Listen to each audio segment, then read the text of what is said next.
야곱의 하나님이라는 제목으로 함께 은혜를 나누고자 합니다. 앞뒤 좌우에 계신 분들 바라보면서 한번 인사하시겠습니다. 반갑습니다. 잘 오셨습니다. 한국 교회는 그 어느 나라에서도 유래를 찾아볼 수 없는 아주 특별한 신앙의 유산을 가진 교회입니다. 여러분 잘 아시는 것처럼 새벽 기도회, 수요 예배, 금요 기도회, 예전에 철야 기도회라고 했지요. 제 기억으로는 밤을 새서 밤 12시를 넘겨서 하는 기도회가 철야 기도회입니다.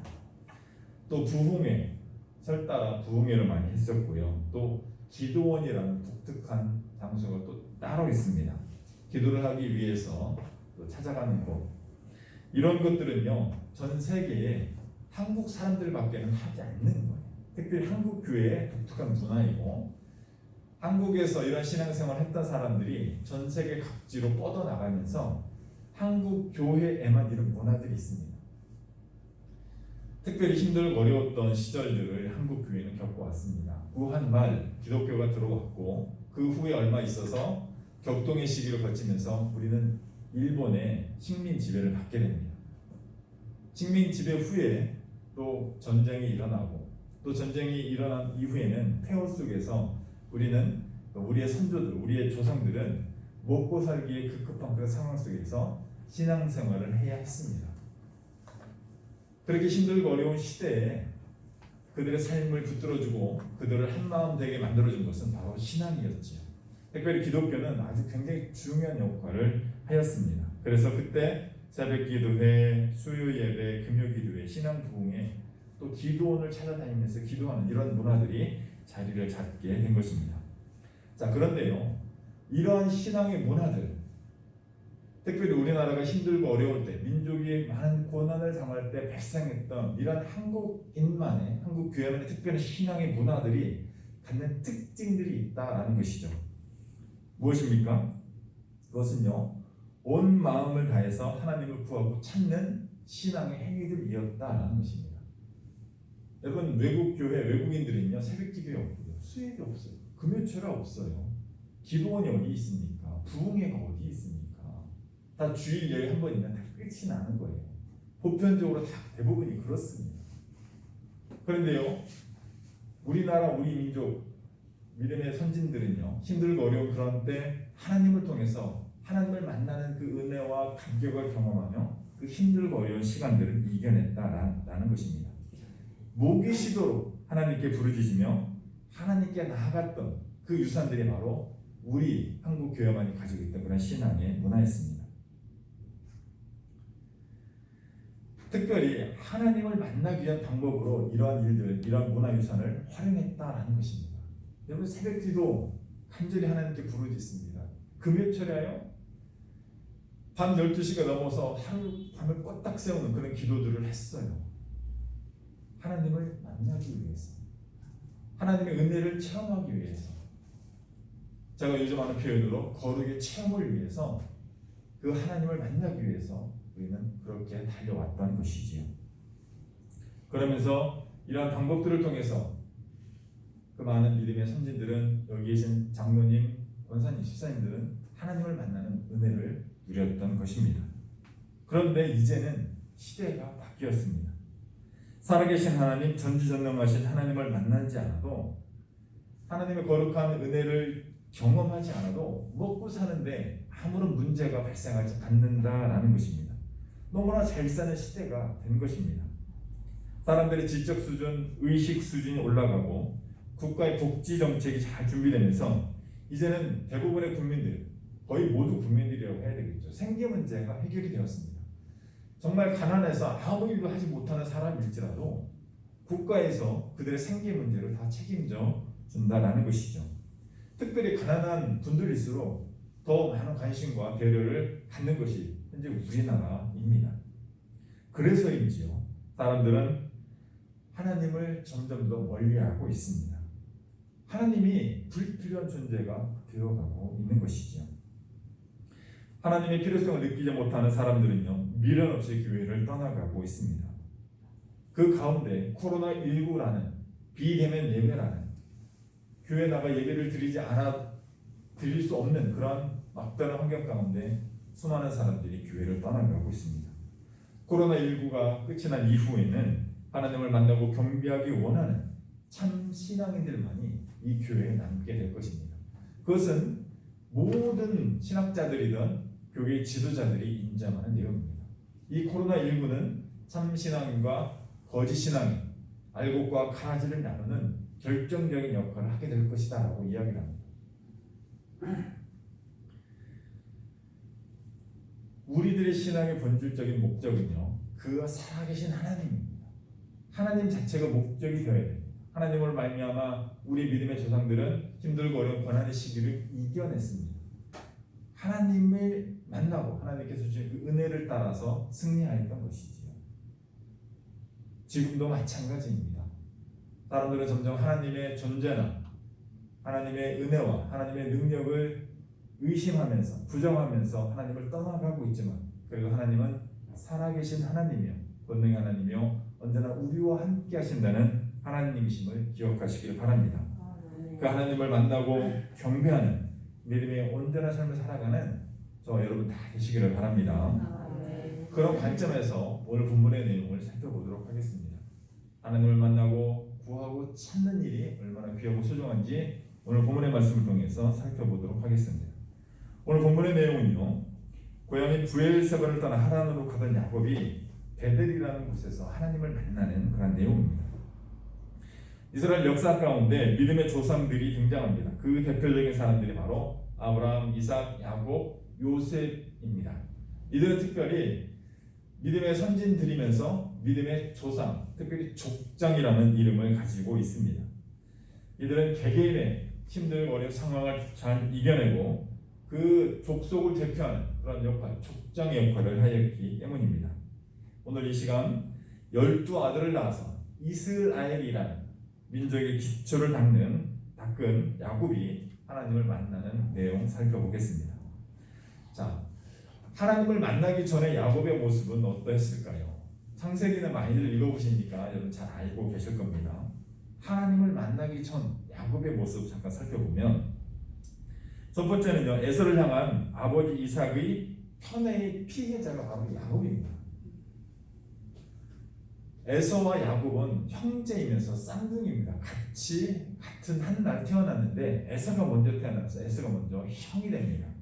그런데요, 아버지 이삭은 이 에서를 편애합니다. 야곱은 거들떠보지도 않고 에서만을 사랑하는 거예요. 왜 그렇습니까? 에서는 남자답고 건강하고 호탕하고 들에서 사냥하기를 좋아하는 그냥 남자다운 그런 성격을 가지고 있었지요. 특별히 이삭은 에서가 사냥해서 잡아온 고기 요리를 좋아했습니다. 그러다 보니 아버지 이삭은 에서만을 사랑하는 거예요. 그런데 야곱은 어떻습니까? 야곱은요, 그렇게 남자답고 호탕하지 않아요. 조용하고 차분하고 집안에 있는 것을 좋아합니다. 그러다 보니 어떻습니까? 아버지 이삭의 사랑을 받지 못하게 되는 것이죠. 그래서 아버지 이삭의 사랑을 받지 못하는 야곱을 누가 사랑합니까? 어머니 리브가가 사랑하는 거예요. 어머니 리브가가 모성애적인 그 본능으로 아버지의 사랑을 받지 못하는 야곱을 편애하게 됩니다. 이게 심리학적으로 보면요, 굉장히 불우한 환경에서 자란 사람이 바로 야곱이에요. 아버지의 사랑을 받지 못한. 자, 그런데요, 이삭은 왜 이랬을까요? 이삭은 왜 자기 아들 에서와 야곱을 공정하게 사랑하지 못했을까요? 이삭은요, 일찌감치 독자로 후계자로 지명을 받고 아브라함의 모든 것을 물려받았어요. 이해가 되십니까? 이삭은요, 형제가 없었어요. 이스마엘이 있었지만 배달은 형이지 않습니까? 그러다 보니 일찍이 쫓겨나게 되고 혼자서 사랑을 독차지하다 보니 그런 것들에 대한 인식이 부족했던 것이죠. 그러다 보니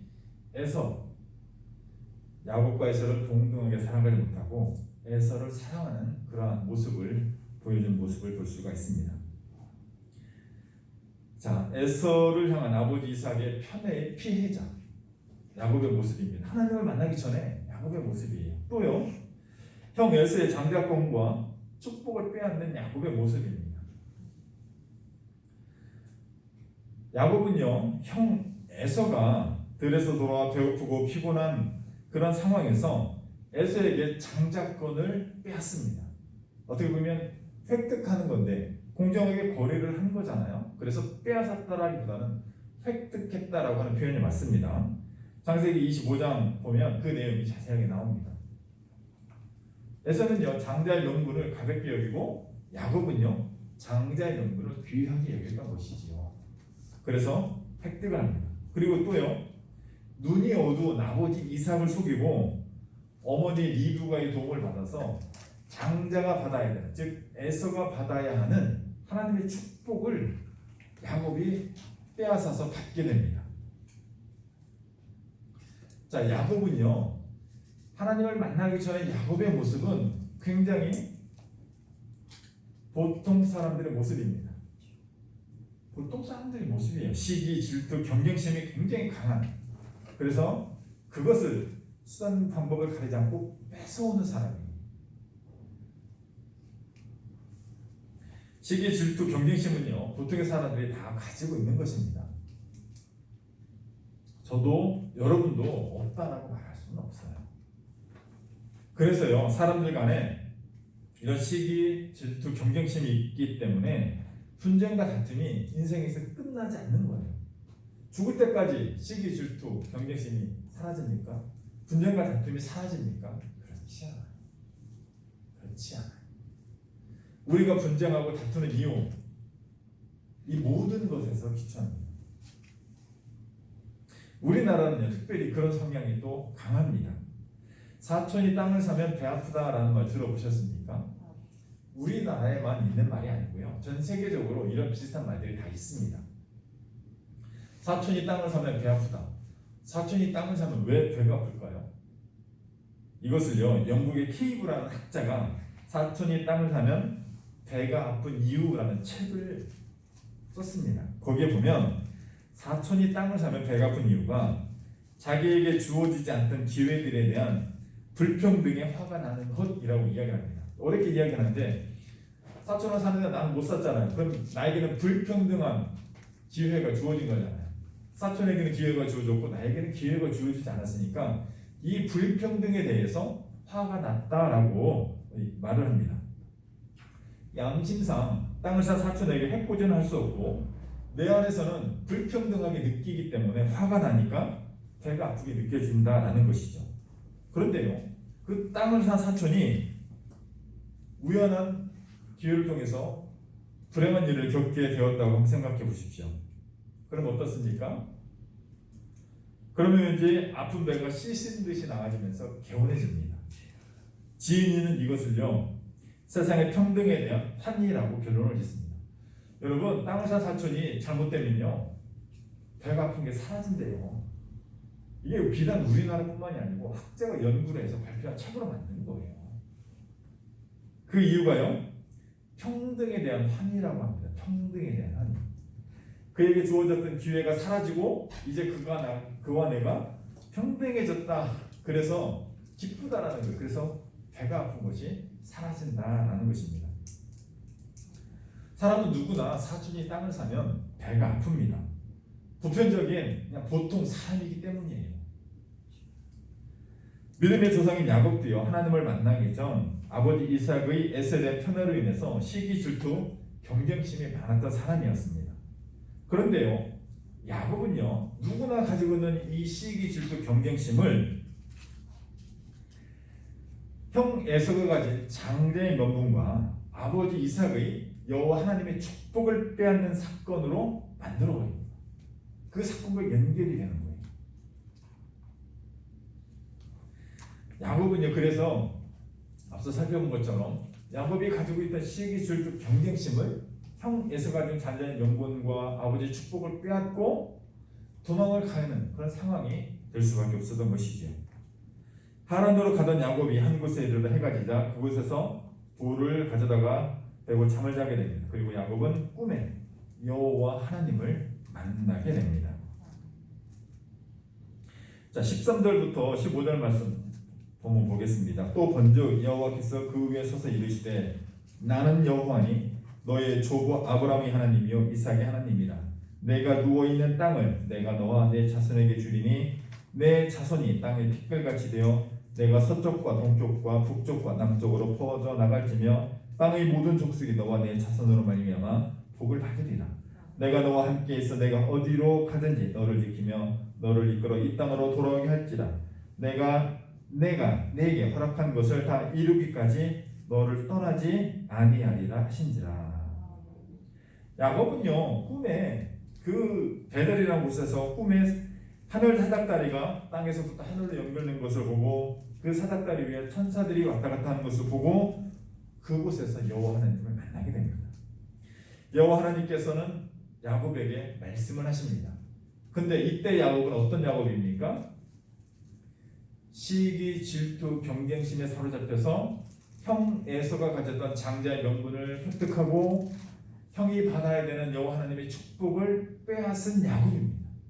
그에게 어떻게 보면 못된 야곱에게 하나님이 찾아오셔서 말씀하시는 거예요. 자, 그런데 하나님의 말씀이 놀랍지 않습니까? 하나님이 무슨 말씀을 하십니까?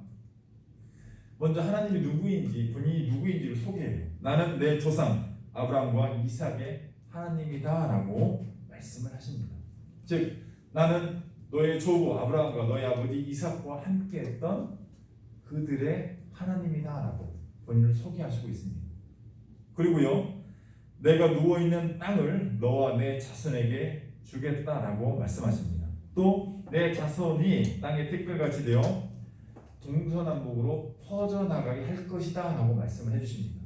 자, 이것은요 하나님께서 아브라함과 이삭과 맺었던 언약과 동일한 내용입니다.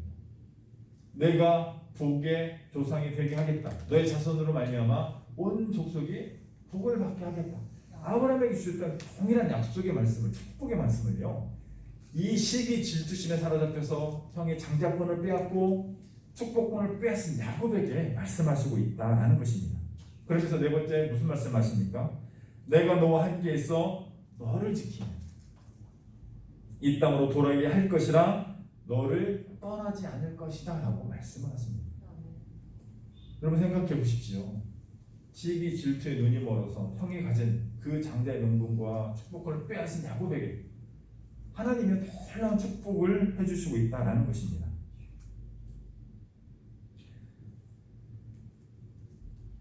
하나님께서는요, 하나님을 만나서 하나님의 백성에게 주시는 축복의 말씀은요, 짜잘한 것들이 아니에요. 우리가 직접 대면해서 하나님을 만난다면 정말 놀라운 것들, 인간의 힘과 능력으로 할 수 없는 것들을 주시는 분이 하나님이십니다. 그 인생을 바꾸시는 분이 하나님이세요. 우리 인생이 결정적인 순간에 오셔서 그 인생이 결정적인 순간에 갈 길을 정해주시고 또 때로는 아픈 병에서 고쳐주시고 죽을 수밖에 없는 상태에서 살려주시는 그런 분이 바로 하나님이십니다. 우리가 하나님을 만난다는 것은 이러한 하나님을 만난다라는 것입니다. 자, 그러면 이런 하나님을 만난 야곱의 반응은 무엇입니까? 16절부터 22절 말씀을 제가 한번 보겠습니다. 야곱이 잠입되어 이르되 여호와께서 과연 여기 계시거늘 내가 알지 못하였도다. 이에 두려워 이르되 두렵도다 이곳이요 이것은 다름 아닌 하나님의 집이요 이는 하늘의 문이로다 하고 야곱이 아침 일찍이 일어나 베개로 삼았던 돌을 가져다가 기둥으로 세우고 그 위에 기름을 붓고 그곳 이름을 베델이라 하였더라. 이 성의 옛 이름은 루스더라.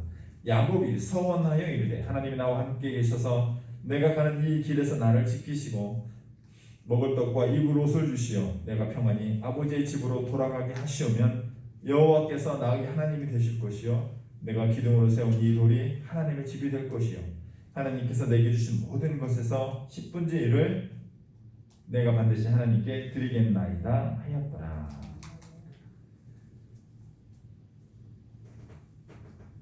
하란으로 도망가던 야곱, 하나님을 만난 이후의 반응 보면요, 여기가 하나님의 집이 하늘의 문이로다 하면서 이곳이 바로 하나님이 계신 곳이구나라는 그런 감탄사를 연발하게 됩니다. 그리고 자기가 베고 잡던 돌을 가져다가 기름을 붓고 벳엘이다, 하나님의 집이다라고 명명을 합니다. 그러면서 서원을 합니다. 서원, 약속을 하는 거예요. 하나님께서도 약속을 하셨잖아요. 너의 자손, 이 땅을 너의 자손들에게 주고 내가 너와 함께하며 너를 내 자손을 축복하고 복을 주겠다, 너와 함께하겠다. 하나님께서 약속을 하신 거잖아요. 그러자 야곱도요 그 하나님께 약속을 합니다. 이게 서원이에요. 약속하는 거죠. 서원합니다. 뭐라고요? 나와 함께 계셔서 나를 지키시고 인도해 주시면 당신은 나의 하나님이 될 것이고 이곳은 하나님의 집이 될 것입니다 라고 약속을 합니다. 내가 이곳에 하나님의 집을 세우겠다라는 이야기예요. 내가 하나님을, 여호와 하나님을 나의 하나님, 유일하신 신으로 삼고 이곳을 하나님의 집에 세우겠다. 그리고 하나님이 내게 주신 것에서 10분의 1을 드리겠다라는 서원, 약속을 하게 됩니다. 하나님을 처음 만난 야곱의 반응은 무엇입니까? 가장 두드러지는 반응은요, 두렵고 떨리는 마음입니다. 이것을 경외한다라고 표현합니다. 경외. 여러분, 우리가 살아계신 하나님을 만나면 어떤 감정이 생기겠습니까? 어떤 느낌이 들겠습니까? 두려워, 마음 먼저 드는 거예요. 왜요? 하나님을 대면해서 본다는 것은 죽음과도 연결되기 때문에 그렇습니다. 그렇기 때문에 하나님은 직접 본인의 얼굴을 보여주지는 않으세요. 하나님 얼굴을 본다는 것은 죽음과 연결되기 때문이죠. 그러나 그 자리 자체가 두렵고 떨리는 그러한 감정이 생길 수밖에 없습니다. 그리고 인간의 경험으로 우리가 어떤 세상에서 느낄 수 없는 그런 환희를 또한 느끼게 됩니다. 황홀경을 느껴요. 말로 표현하기 어려워요. 이것을 경외라는 표현으로 이야기를 합니다. 그러면서 야곱은 서원을 하는 것이지요. 하나님께서 말씀하신 대로 자신을 지켜주시면 하나님의 집을 짓고 하나님을 섬기겠다고 약속하는 그런 모습을 우리는 볼 수가 있습니다. 자, 이제 내용을 정리하면서 말씀을 마무리하도록 하겠습니다. 야곱은요, 아버지 이삭의 사랑을 받지 못하고 어머니의 사랑만 받은 상처가 많은 사람이었습니다. 그래야 야곱은 시기, 질투, 경쟁심이 다른 사람들보다 많은 강한 사람이 됩니다. 그런데 이런 야곱은 형 에서가 가진 장자의 명분, 아버지 이삭의 축복을 탐내게 됩니다. 특별히 아버지 이삭의 축복은요, 여호와 하나님을 믿는 여호와 하나님으로 말미암는 축복이었습니다. 야곱은 파쪽으로 형 에서가 가진 장자의 명분을 획득하고 어머니 리브가의 도움으로 아버지의 축복도 받게 됩니다. 이 일로 인하여 형 에서의 미움을 받게 되어서 하란으로 도망을 가다가 아브라함 하나님, 이삭의 하나님, 여호와 하나님을 만나게 된 것입니다. 야곱을 찾아오신 하나님께서는 아브라함과 이삭과 맺은 언약을 야곱과 맺으며 야곱을 아브라함의 정식 후계자로 인정해 줍니다. 자, 그렇다면 우리 한 번 더 생각해 볼 것, 하나님께서 야곱을 찾아오셔서 이런 놀란 축복을 해준 이유는 무엇일까라는 것이죠. 그 이유는 야곱이 하나님께서 귀하게 여기는 장자의 명분과 하나님의 축복을 사모하고 그것들을 실질적으로 쟁취하였기 때문입니다. 즉 야곱이 여호와 하나님을 간절히 구하고 찾았기 때문에 하나님께서 야곱을 찾아오시고 그를 아브라함의 정식 후계자로 인정해 주신 것입니다. 하나님의 은혜와 하나님의 사랑과 하나님의 축복은 이것을 구하고 찾는 이만이 받을 수 있는 것이기 때문입니다. 하나님을 만나는 이러한 거룩의 체험은 하나님을 만나기 원하는 이만이 경험할 수 있는 은혜로운 체험입니다. 야곱은 시기, 질투, 경쟁심이 매우 강한 사람이었지만 야곱은 자신의 이 시기, 질투, 경쟁심을 하나님을 구하고 하나님을 찾는 데 사용했다는 것입니다. 그리하여 야곱은 하나님을 만나는 거룩을 체험하고 땅과 자손, 하나님의 동행의 약속을 받게 된 것입니다. 하나님을 믿는 신앙인으로서 하나님을 보고 찾는 믿음의 온전한 삶을 살아가는 여러분이 다 되시기를 바랍니다. 날마다 하나님의 임재를 경험하며 힘들고 어려운 그런 세상의 삶 가운데 승리하는 여러분이 다 되시기를 주님의 이름으로 축원드립니다. 아멘. 아멘.